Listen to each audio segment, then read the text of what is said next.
نبی پاک نے بڑی مونچھیں نہیں پسند کی، حضور کو اچھی نہیں لگتی۔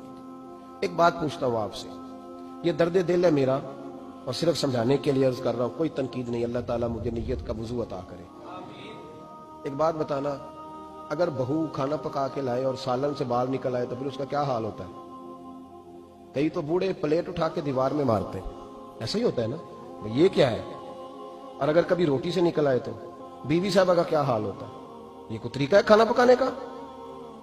اور اللہ تعالیٰ معاف کرے، اگر کبھی ہوٹل میں چلے جائیں امیر لوگ 15,000 کا ڈنر کرنے، تو وہاں کسی سالن کی پلیٹ سے بال نکل آئے تو پھر تو پیسے کیا دینے ہیں، پھر تو ان کو اور جرمانہ ہو جاتا ہے۔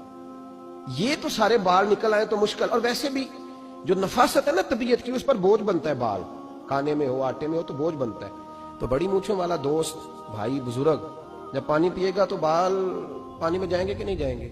حکیم اور ڈاکٹر کہتے ہیں کہ کینسر کے مرض کا خطرہ ہے، اور ایک مقام پہ رسول پاک علیہ السلام نے یہاں تک فرمایا کہ جو مونچھیں پست نہیں کرتا وہ ہم میں سے ہے ہی نہیں۔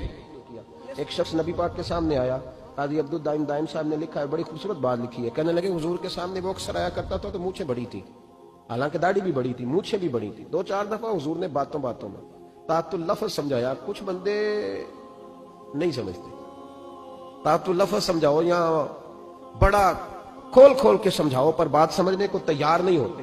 پتہ نہیں کیا ایسا حسن ہے بھئی، جو حسن نبی پاک نے پسند نہیں کیا وہ کبھی حسن ہو سکتا ہے، کبھی خوبصورتی ہو سکتی ہے، وہ کسی کا ذاتی کلچر تو ہو سکتا ہے پر دین کی تہذیب نہیں۔